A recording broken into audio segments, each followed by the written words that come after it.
오늘 말씀의 제목은 세겜에 머물며입니다. 야곱이 약곡강에서 하나님의 사람과 씨름하여 그의 이름을 이제 이스라엘이다라고 부르게 하셨습니다.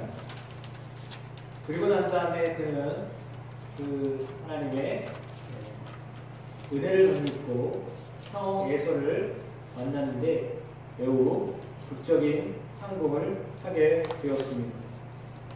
그리고 형과 화해를 한 다음에 이제 형을 먼저 보내고 그는 숫곳에 머물렀습니다. 숫곳에 머물렀다가 오늘 지도에 보시는 것처럼 그 옆에 있는 세겜이라고 하는 동네에 가게 되었습니다. 본래 하나님은 야곱과 베델에서 약속을 하셨습니다. 그리고 야곱으로 하여금 이제 본래 출생하였던 헤브론으로 가기를 하나님이 원하셨습니다. 헤브론이라고 하는 지역은 저 지도에서 거의 남단에 있는 장소거든요. 그런데 그곳으로 가야 하는데 오늘 야곱의 모습은 세겜에 머물렀습니다. 세겜이라고 하는 지역은 저렇게 양쪽 산이 있습니다. 오른쪽에도 산이요, 왼쪽에도 산입니다. 중간에 끼어있는 도시가 세겜이라고 하는 도시입니다. 이스라엘의 북이스라엘의 첫 번째 수도이거든요. 그래서 산 밑에 이렇게 평야를 이룰 수 있는 곳이었기 때문에 세겜이라고 하는 곳은 동으로 서로 그리고 남으로 북으로 이 어떤 교통의 상당히 중요한 지점이었습니다. 그래서 사람들이 많이 살았던 곳이기도 합니다. 세겜이라고 하는 장소의 이름은 어깨라고 하는 뜻이 들어가 있고 또 하나는 진이라고 하는 뜻을 가지고 있습니다. 그래서 아마 조금 이렇게 상상을 해보면 인체를 생각해 보세요. 이 양쪽 어깨가 살짝 올라가 있잖아요. 그리고 이제 목 부분이 이렇게 생각하면 세겜이 그 목 부분이고 양쪽에 산이 있다 이렇게 생각하시면 되겠습니다. 그래서 어깨에 뭐를 지어요? 집을 지잖아요. 이제 세겜이라고 하는 장소는 집을 진다라고 하는 뜻이 있거든요. 그러면 세겜이라고 하는 장소가 중요한데 왜냐하면 이 언약을 맺었던 장소였기 때문입니다.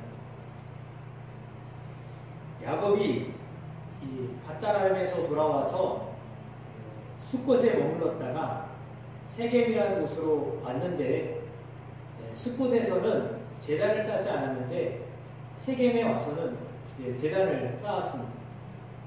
그리고 이제 머물렀다라고 했으니까요. 머물렀다라는 것은 뭘 의미하죠? 그냥 정착했다라는 의미입니다. 본래는 헤브론을 가야 되거든요. 자기가 태어났던 곳으로 가야 됩니다. 왜요? 거기 아버지가 계시니까. 이제 그곳으로 가야 되는데 거기를 안 가고 지금 독립해서 세겜에 머물겠다. 그렇다면 세겜이라고 하는 장소는 살기에 괜찮은 동네였다. 이렇게 보시면 됩니다. 그러니까 본래 의도는 헤브론에 가야 되는 겁니다. 그런데 베델이나 헤브론을 가야 되는데 그렇게 가지 않으려고요. 지금 있다 보니까 좋아서 의도하지 않게 머물게 됐다라고 하는 겁니다. 세겜이라고 하는 장소는 아브라함이 하나님의 부르심을 받아가지고 가나안 땅에 와서 첫 번째 제단을 쌓았던 곳이기도 합니다. 세겜이라는 장소는 이스라엘이 여호수아를 필두로 해서 가나안 땅에 들어갔을 때 역시 마찬가지로 여호수아가 너희가 하나님만을 섬겨라. 너에게 있는 모든 더러운 것들, 우상은 다 치워버려라. 라고 결단을 촉구했던 장소입니다. 그래서 세겜이라는 장소도 신앙적으로 중요한 의미가 있는 곳이거든요. 그러니까 아마 여호수아 다음에 사람이기도 하지만, 그러나 이제 오늘 야곱은 그곳에서 머물기로 했고요. 나중에 요셉에 의하여서 이집트로 가게 되잖아요. 애굽으로 가게 되는데, 애굽에 갔을 때 야곱이 총리였던 요셉에게 부탁을 합니다. 아들아, 내가 죽거든 내 뼈를 세겜에 묻어다오 라고 말합니다. 왜냐하면 그만큼 세겜이라는 장소가요, 야곱에게 있어서는 특별한 장소입니다. 왜냐하면 가나안에 와서 첫 번째로 정착했던 곳이기 때문에, 첫 정이 들었던 곳이었기 때문에 이 세겜이라는 장소가 야곱에게 있어서는 참으로 머물고 싶었던 장소였다, 이렇게 생각하시면 되겠습니다. 다 누군가에게는 머물고 싶은 장소 있을 것입니다. 살아보니까 괜찮다, 좋다 라고 해서 이렇게 하실 겁니다. 여기 계신 분들은 다 광덕이 좋아서 머무신 거죠? 할 수 없이 여기 머무신 건 아니죠? 살다 보니까 좋은데 그냥 여기 살아야 되겠네 라고 하고서 사신 거 맞죠? 야곱처럼 아마 세겜에 그냥 의도하지 않았는데, 아마도 여러분은 모르겠는데 야곱의 경우에는 세겜이 원래 의도했던 곳은 아니거든요. 근데 살다 보니까 편한 겁니다. 교통도 좋고 살기도 좋고 그랬던 곳이었기 때문에 그는 죽어서도 묻히고 싶었던 장소가 세겜이에요. 그만큼 그는 정이 많이 들었던 장소입니다. 그런데 그곳에서 어떤 일이 벌어지냐, 별로 좋지 않은 가정의 일이 벌어졌습니다. 이 그림은 신약시대의 이스라엘의 모습인데요. 수가라고 하는 장소가 바로 세겜입니다. 세겜 안에 수가라고 하는 동네가 있는데, 수가 여인 기억하시나요? 그래서 우물에 찾아왔던 여인, 당신이 야곱보다 크냐, 그 얘기 했던 거 기억나시죠? 그래서 이 수가라는 그 동네는 세겜 동네 그것인데, 그래서 역사적으로 참 이렇게 신앙적인 어떤 의미가 있는 장소다라고 볼 수 있습니다.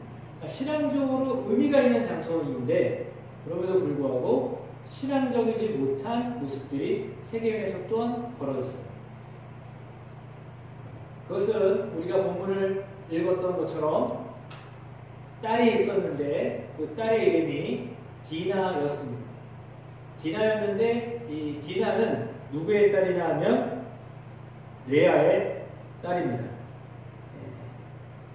레아의 딸인데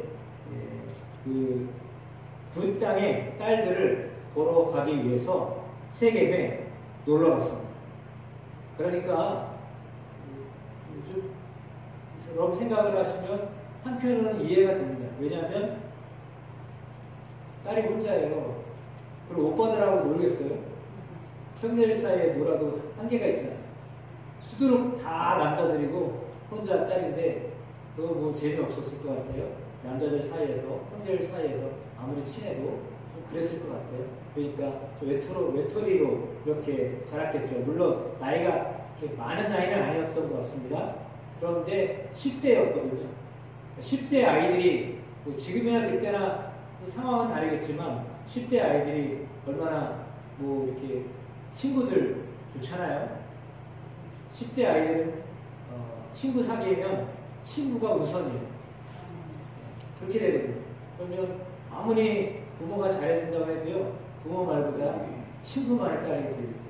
근데 이 디나가 형제들하고는 같이 잘 이렇게 어울리는 한계가 있다 보니까 세겜에 머물렀을 때 그곳에 그 친구들을 새겼던 것 같습니다. 그러니까 그 딸들을 보기 위해서라고 했잖아요. 그 땅의 딸들을 보기 위해서, 다시 말하면 친구를 사귀려고 외출을 나간 거죠. 외출을 나갔다가 하몰이라고 하는 사람의 아들 세겜에게 붙잡혔어요. 그래가지고 강제로 성폭행을 당했습니다. 아마도 성폭행을 당했다라고 하는 걸 보면 이 아이가, 이 디나가 이뻤던 것 같아요. 그러니까 그랬겠죠. 아무튼 성폭행을 당해서 상당히 몸도 그렇고 마음도 그렇고 어려웠습니다. 그런데 이 사실을 이제 야곱이 들었거든요. 아버지가 그 말을 들었을 때 어떻게 반응하겠어요? 말 안 듣는 딸이지만 지 혼자 나가서 친구 사귀겠다고 나갔다가 지금 엉뚱한 남자한테 이렇게 붙잡혀가지고 집에도 오지 않아요. 집에 오지도 못했어요. 그냥 그 폭행을 당하고 거기에 감금이 된 상태예요. 소식만 들었어요.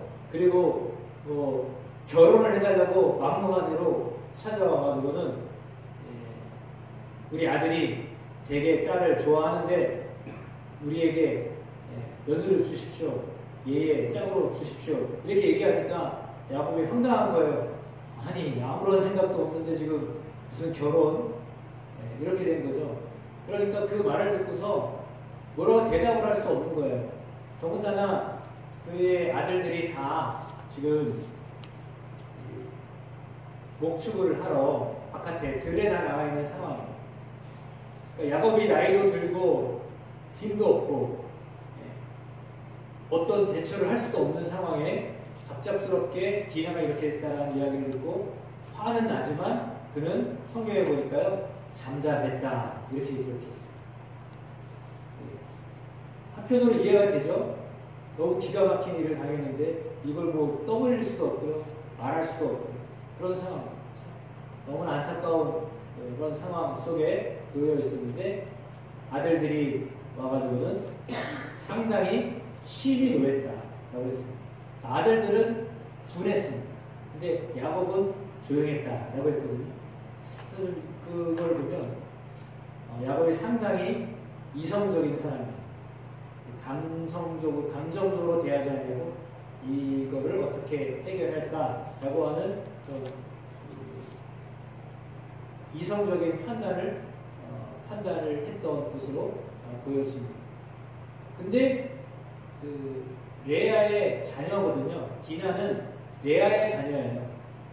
레아의 자녀인데 레아의 자녀 중에 그의 오라버니 두 사람 시므온과 레위가 가만히 있지를 못하는 겁니다. 화가 났죠. 아마도 화는 두 가지일 것 같아요. 아버지가 가만히 있는 게 화가 나고 아버지가 이 일에 대해서 아무런 조치를 취하지 않고 자기에게 돌아올 때까지 기다렸다는 것에 대해서 화가 나고 두 번째는 저놈들이 어떤 놈들인데 감히 우리 동생을 저렇게 하고 그리고 뭐 순간적인 어떤 걸로 인해서 감정으로 인해서 이렇게 했다고 했으면 잘못했다고 하고 애를 돌려줘야지 애는 돌려주지도 않고 뭐 갑자기 이런 일들 때문에 결혼을 시켜? 우리는 얼굴도 못 봤는데 이런 거죠. 황당한 거죠. 그러니까 화가 나는 거예요. 그건 당연한 것 같습니다. 당연히 화가 나죠. 인간적인 생각으로 더군다나 오빠들 입장에서는 당연히 화가 나죠. 근데 그때 어떻게 하냐면 마음에도 없는 이야기를 해요.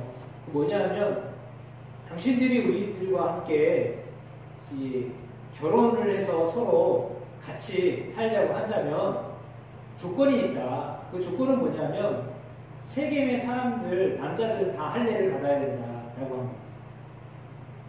그러니까 할례를 받아야 된다라고 하니까 그 하몰과 세겜과 그 이야기를 듣고서 손해볼 게 없거든요.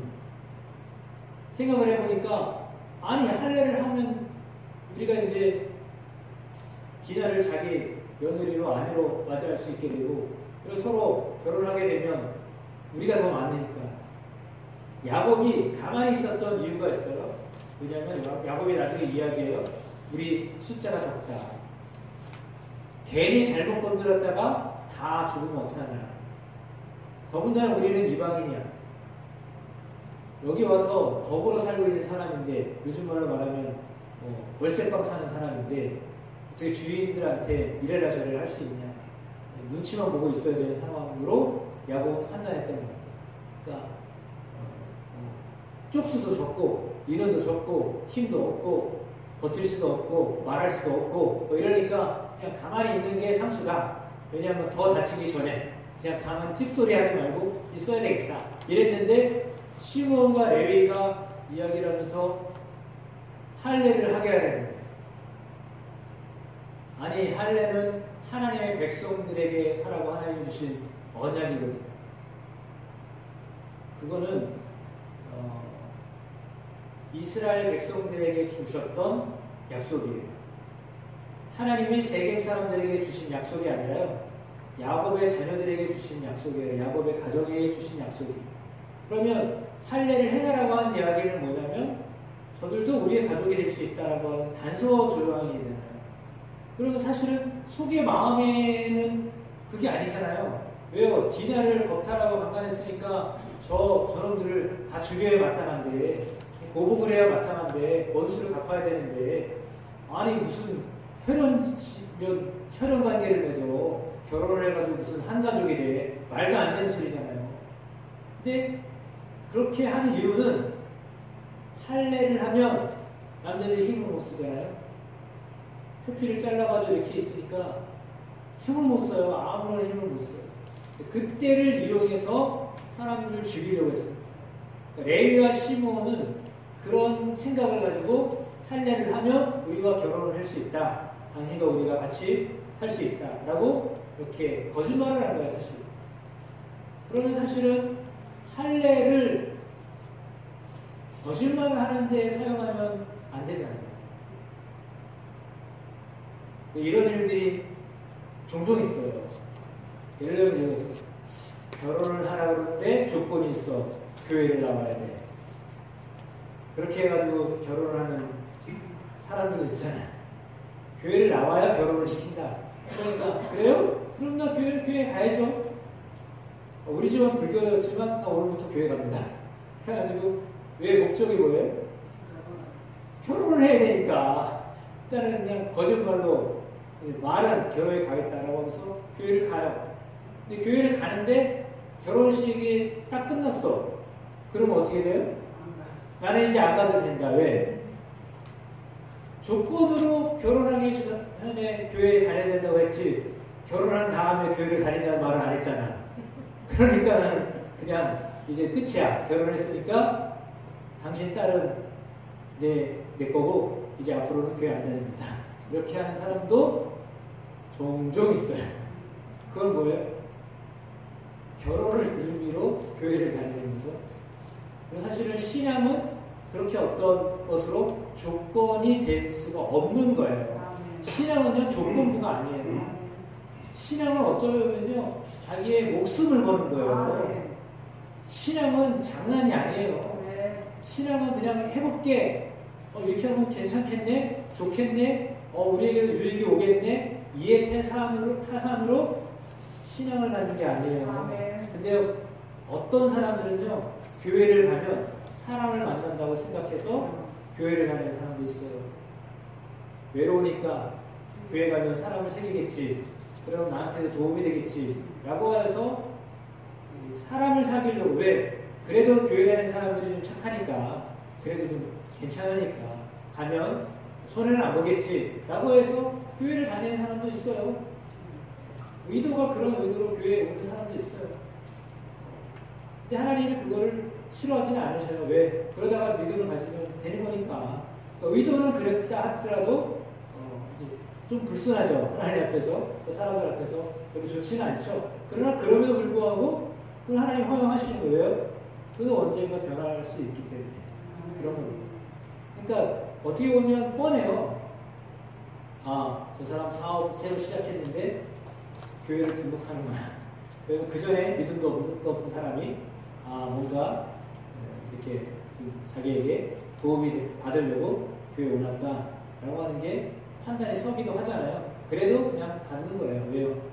영원히 불쌍하니까.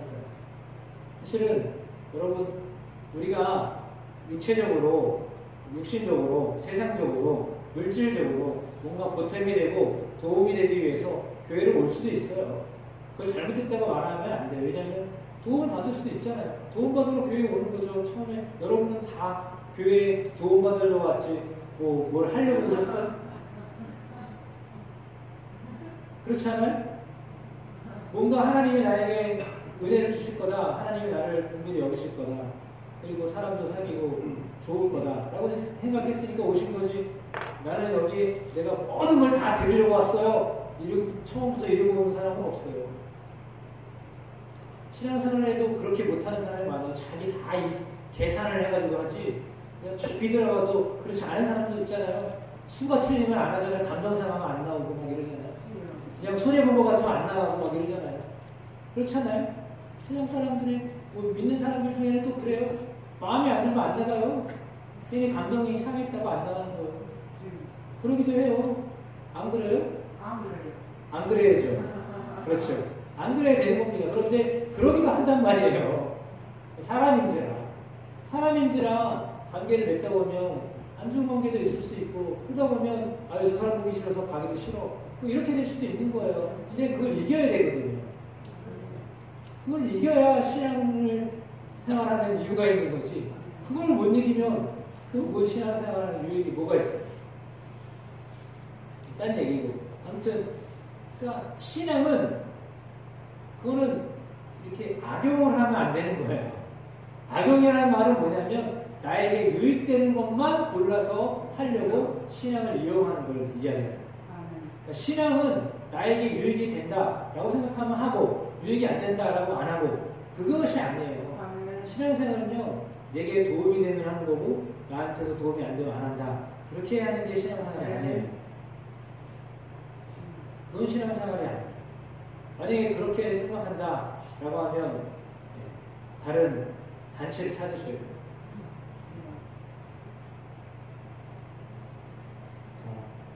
그렇다면 오늘 이런 상황 속에 시몬과 레위가 잘못된 판단을 가지고 할례를 행해라 라고 했는데 그 사람들은 그 말을 그대로 들었어요. 왜 그랬을까요? 그들도 결혼을 하면 저들의 재산 우리가 다 먹을 수 있겠다. 왜요? 쪽수가 적으니까 그냥 우리 같은 너나 우리나 같은 가족 아니냐 그러면서 그냥 싹 뺏으려고 하는 마음이 그들 안에 있었어요. 성경에 그대로 기록되어 있거든요. 저들이 약하니까 가족이 되면 그냥 다 가져와도 문제가 되지 않을 거다라는 그런 악한 마음이 이 세겜 사람들에게도 있었단 말이죠. 그러니까 사실은 서로 다 속셈이 달랐어요. 시므온과 레위의 속셈이 달랐고 세겜의 사람들의 속셈이 달랐어요. 다 서로에게 유익을 얻으려고 그렇게 언약을 맺고 할례를 하게 했던 거죠. 그랬던 상황에서 진짜로 할례를 행했고요. 셋째 날에 시몬과 레위가 칼을 들고 기습해가지고요. 남자들을 다 죽였습니다. 추장부터 해가지고 세겜 그리고 남자들을 다 죽였습니다. 피비린내 사실은 어떻게 보면 세겜이나 하몰 이 두 사람만 어떻게 해도 사실 그것도 안 되는 일이지만 두 사람만 어떻게 해도 문제가 해결되는 거예요. 근데 그게 아니라 그 두 사람 때문에 세겜에 살고 있었던 남자들 다 죽였단 말이에요. 너네들이 마음에 안 드니 너네 가족들, 너네 친지들, 너네 혈족 내가 다 죽이겠다. 완전히 일을 안 들고 원수를 갚은 거죠. 한 사람, 두 사람 가족만 어떻게 해치면 상관이 없는데 그게 아니라 씨를 말린 거잖아요. 근데 이렇게 되니까 야곱이 시몬과 레위를 혼내요. 너네는 왜 나한테 이렇게 나쁜 일을 했냐? 저들이 강한데 주변에 있는 사람들이 우리를 가만히 내버려 두겠냐? 야곱은 상당히 이지적인 사람. 자기 아들들이 그렇게 자기 대신에 일을 했는데 물론 나쁜 일이지만 보복하는 일을 했는데 그것에 대해서 자기한테 손해가 될까봐 야곱이요 상당히 이지적인 사람이에요. 보면 뜯어볼수록 상당히 그 아들들이 어떤 아들들이에요? 썩 마음에 들지 않는 아들들이에요. 왜요? 레아의 아들들이잖아요. 그러니까 자기가 정말 좋아하는 라헬의 아들들이 아니잖아요. 그들이 하는 행동들이 마음에 안 드는 거예요. 그게 안에 있는 거야, 아직도. 그 마음에 아직도 있어요. 그래서 참, 하나님을 만났는데도요, 그 기질을 못 버려요. 이게 참 인간의 나약한 모습인 것 같아요. 하나님을 만나면 좀 많이 달라져야 되는데, 그러지 않은 야곱의 모습을 우리는 성경에서 보게 됩니다. 어찌됐든 하나님은 창세기 31장에 야곱에게 말씀하셨어요. 내 조상의 땅, 내 족속에게로 돌아가라. 내가 너와 함께 있으리라. 지금 하나님이 함께 한다라고 말씀하셨는데 하나님을 만났잖아요. 그리고 에서와 어떻게 극적인 성공을 했잖아요. 그러나 뭐 디나의 딸이 이렇게 갑자기 성폭행당해서 정말 가문의 수치가 됐지만 그럼에도 불구하고 하나님이 함께 하셔서 이 문제를 해결하실 것이다라고 믿어야 되는데 지금 멘붕이 와가지고 이 스톱 상태예요. 멍한 상태여가지고요. 뭘 어떻게 해야 될지를 모르는 상황에 벌어진 거예요. 13절에도 그랬습니다. 나는 베델의 하나님이라 내가 거기서 기둥에 기름을 붓고 거기서 내게 서원하였으니 지금 일어나 이곳을 떠나서 내 출생지로 돌아가라 하셨느니라. 그러니까 헤브론을 가라고 말씀하셨어요. 적어도 헤브론을 가라라고 말씀하셨거든요. 그러면 사실은 헤브론으로 가려면 베델이라는 장소로 지나가야 되는 상황이에요. 사실은 하나님이 베델에서 만나자고 하셨잖아요. 그때 약속했잖아요. 야곱이 나 가나안 땅에 다시 돌아오게 하시면 내가 어떻게 하겠습니다. 라고 하나님과 약속을 했잖아요. 그러면 그 약속을 생각하면서 베델로 내려갔어야 되는데 그냥 일단 형과의 문제가 해결되니까 야곱이 그냥 모든 걸 다 내려놨어요. 아이고 이제는 나는 문제가 하나도 없어. 이러고 생각하고 그냥 딱 뭐죠? 긴장을 풀어놓은 상태에서 디나 사건이 벌어지고 이제는 괜찮겠지라고 할 때 문제가 발생해. 아이고 이제는 아무 문제 없을 거야. 지금 나한테 뭐 이제는 뭐 큰 문제가 생기겠어. 저 큰 걸림돌 되는 형이 나랑 이렇게 잘 됐는데 뭔 문제가 있겠어. 이렇게 그냥 완전히 긴장 풀고 있는 상태에서 갑자기 디나가 이렇게 된 거예요. 사람의 일은 사실은 잘 몰라요. 안 좋은 일이 없으면 너무 좋죠. 근데 갑자기 이런 일이 생기는 거예요. 원하지 않는 일들이 벌어질 수도 있어요. 근데 그때에도 그렇게 원하지 않는 일들이 벌어졌을 때에도요. 베델에서 만났던 하나님, 야복강에서 만났던 하나님을 기억해야죠. 그 어려운 상황 속에서, 힘든 상황 속에서도 그래서 내가 뭘 해야 될지 모르는 상황에서도 하나님을 찾았어야 되는 거예요. 물론 제단을 쌓긴 했어요. 세겜에서. 그러나 그럼에도 불구하고 그는 하나님이 어떻게 하라고 하시는 말씀을 들으려고 하지 않았어요. 힘들고 어려운 상황이 벌어졌을 때요. 하나님이 무슨 말씀을 하시는지 기다렸어야 되거든요. 근데 자기가 그냥 아무것도 할 수 없으니까요. 그냥 넋을 놓고 그냥 가만히 있었던 거예요. 그러면 기도도 안 했던 거고요. 자녀들이 뭘 어떻게 하든지 말리지도 않았고 그냥 넋 잃은 사람처럼 멍하니 그냥 바라만 보고 있었던 거예요. 아무런 조치를 하지 않아요.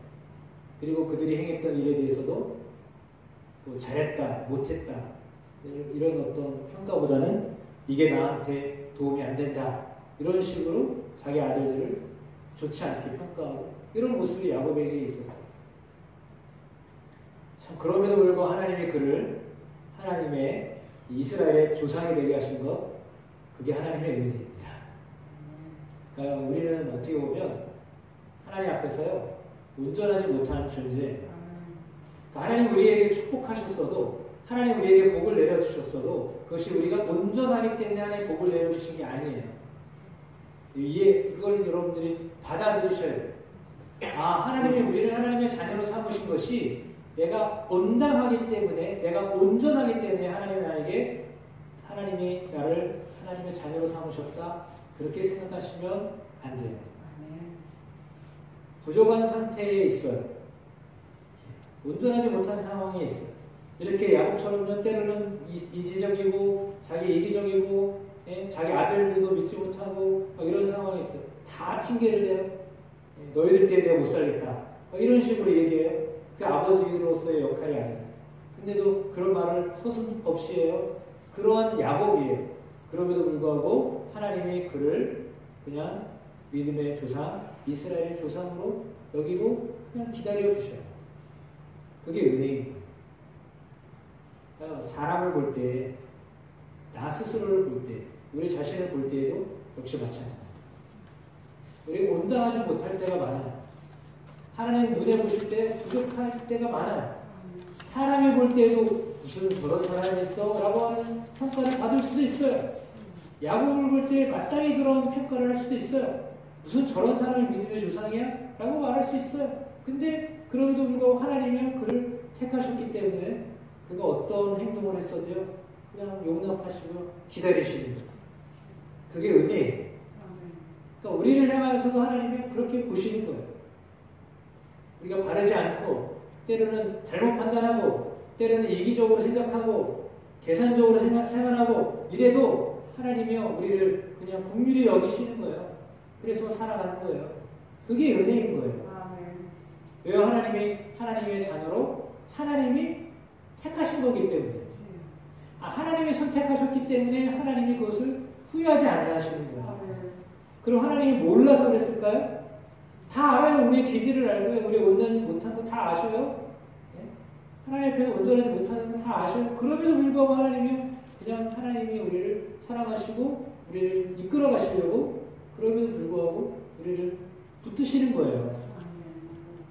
그걸 우리가 알아야 돼요.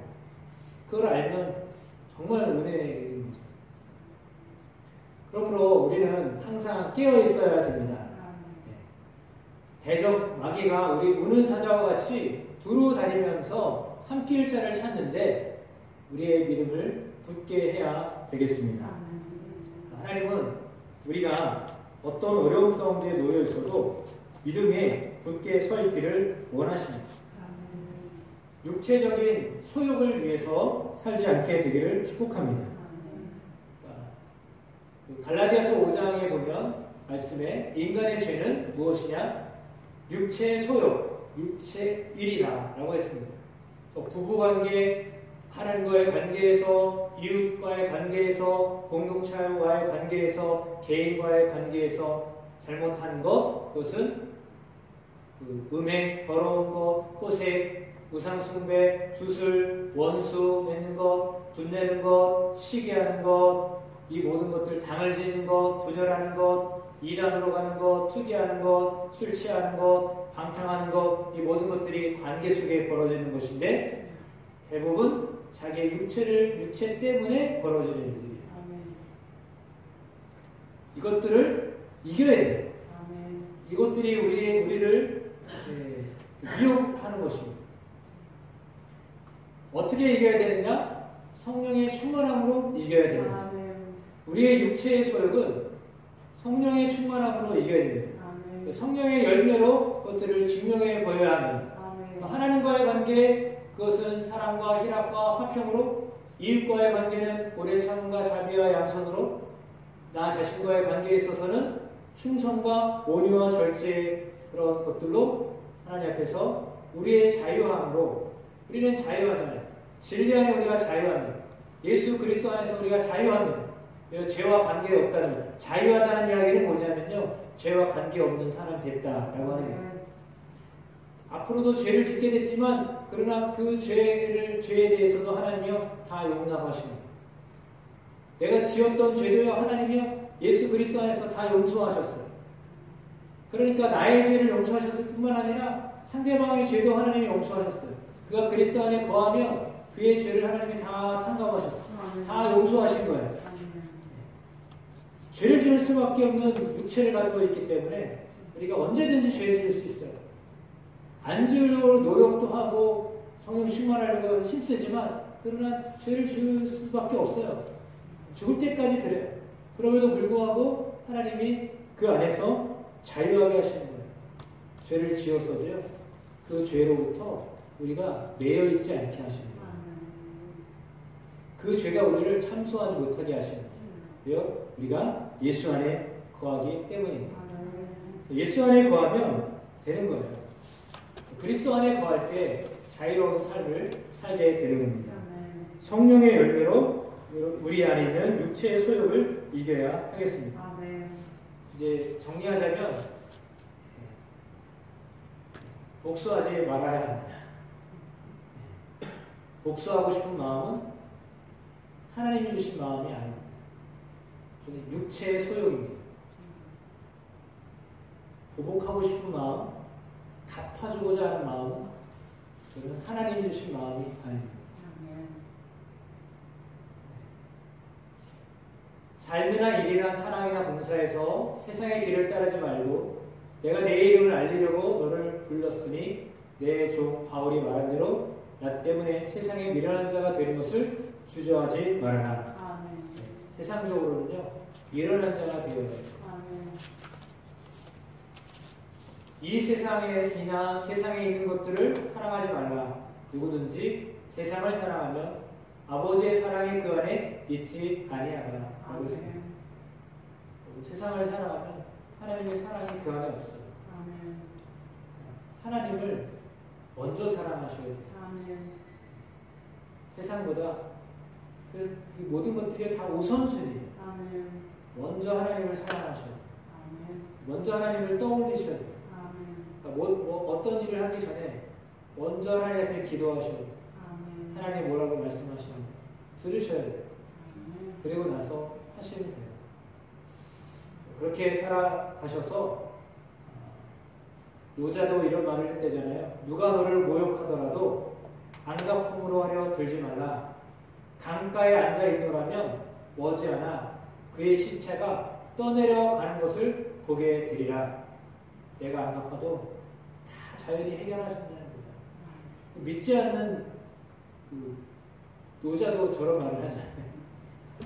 믿지 않는 사람도 깨달음으로 터득을 하는 거예요. 그래요. 우리가 내가 억울한 일을 당하고 힘겨운 일을 당했어도요, 그걸 내가 갚으려고 하면 안 돼요. 원수 갚는 일은요, 하나님이 하시는 거예요. 하나님께 맡기셔야 돼요. 하나님이요, 풀어주세요. 그러면 어쩌면 원수도요, 친한 사람이 되게 하죠. 하나님이 하시는 그거예요. 형제가 되게 하시는 거예요. 우리가 하나님과 사실은 원수지간이었잖아요. 왜? 죄 때문에. 죄로 인하여서 우리가 하나님과 원수지간이었잖아요. 근데 하나님이 원수지간인 우리를 위해서 당신의 아들을 내어주신 거잖아요. 그러니까 원수지간도 형제, 가족이 되게 하시려고 그리스도 예수를 우리에게 보내신 거예요. 그런데 지금도 여전히 마찬가지예요. 그러니까 우리가 뭔가 억울한 일을 당하고 힘든 일을 당하였어도 그걸 갚으려고 힘쓰지 마세요. 그 일을 하나님께 맡기셔야 돼요. 그리고 오히려 그를 향해서 축복하셔야 돼요. 하나님이 그런 마음을 여러분에게 주실 거예요. 정말 예수 그리스도 안에 있다고요. 그런 마음을 갖게 하죠.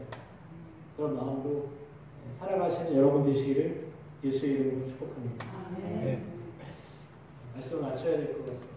우리는 세상을 살지만 방주 안에 있었던 그 노아의 식구들처럼 세상에 살지만 세상과 구별된 사람들이에요. 그래서 세상 속에 살지만 구별된 사람들이에요. 다르게 사는 사람들. 하나님 여러분들을 날마다 구원하십니다. 어려운 가운데 건져주십니다. 구원하시는 그리스도를 의지하며 살아가는 여러분 삶이 되시기를 예수의 이름으로 축복합니다.